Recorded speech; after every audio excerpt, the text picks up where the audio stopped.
like to thank everyone for offering Extinction Rebellion the opportunity to speak at this wonderful event. I'd first like to say how impressed I am by what I've seen here this afternoon. This is a real ray of light, of community spirit here in the darkness that seems to be taking over our world these days. So Extinction Rebellion has risen up within the last short year, declaring a rebellion against the government and their inaction on the climate crisis. Many of the members, myself included, have unwittingly been waiting for this rebellion to come along. All my life I've had this overwhelming feeling that the way our society is running is not healthy. Benefiting only those at the top, whilst the poor and the wildlife and the environment have suffered under the strain of the elite's unsustainable lifestyles. For a long time I felt helpless. I had all this energy that I wanted to use to make positive change, but I didn't know how to channel it. Anger, frustration and grief rose up in me. I could see a blatant problem, but I felt powerless to overcome it. And this is when the Extinction Rebellion suddenly came to the rescue. Seemingly out of nowhere, this thoroughly researched, well-organised group of resistance sprang up to challenge the powers that be. I was immediately ready to pour my heart and soul into it. This is what I had been waiting for. Consumerism has taken over our world, making people feel unworthy if they do not have the latest gadgets or this season's wardrobe. It has tricked us into placing value on material items that we have spent money on and not the time and effort that we have used to produce them. The whole basis of the capitalist consumerist model is that it must keep growing endlessly and accelerating, and enough is never enough. If the system stops growing, it inherently implodes. Of course, on a finite planet, this model of infinite growth cannot be sustained. Eventually, it will reach a point where the system collapses under its own weight.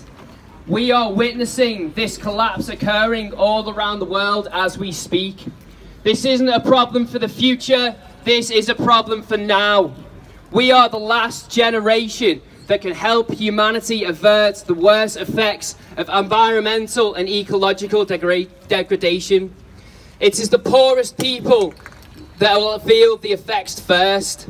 In the global south, indigenous peoples are having their communities and ways of life stripped away from them.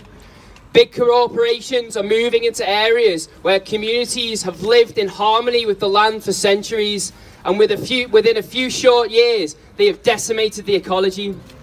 They offer small amounts of compensation to absolve themselves from their atrocious acts, but the reality is, ancient woodland and ecosystems cannot be bought back with money. The corporations wash their hands of their ecological crimes they have committed, and they leave a wake of destruction behind them. Extinction Rebellion is here to force governments to hold them accountable. But Extinction Rebellion is not just about stopping the consumerist monster.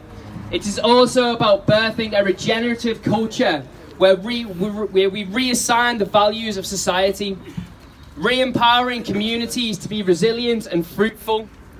The more dependent people are on the system, the greater that it's a too big to fail status grows. Extinction Rebellion is here to remove that facade, remove ourselves from our dependence on the state, find happiness and meaning in the human connections that we share with one another. Toxteth is a relatively poor neighbourhood, yet still you guys are thriving. Rejecting the ethos, the value is found in the things that you have bought, and instead using your creativity to make things that are beautiful. This is what makes me proud to be from Liverpool. The ability of Scousers to stand up when things aren't right instead of keeling over. Refusing to be carried along by the masses and instead going at it our own way. Where am I? So, I'd like to congratulate you wonderful, beautiful people. You are embodying the regenerative culture that Extinction Rebellion is working towards. You are the hope amongst all the despair. And I'd just like to leave a quote from Margaret Mead. Never doubt that a small group of thoughtful, committed citizens can change the world. Indeed, It is the only thing that ever has. Power to you people!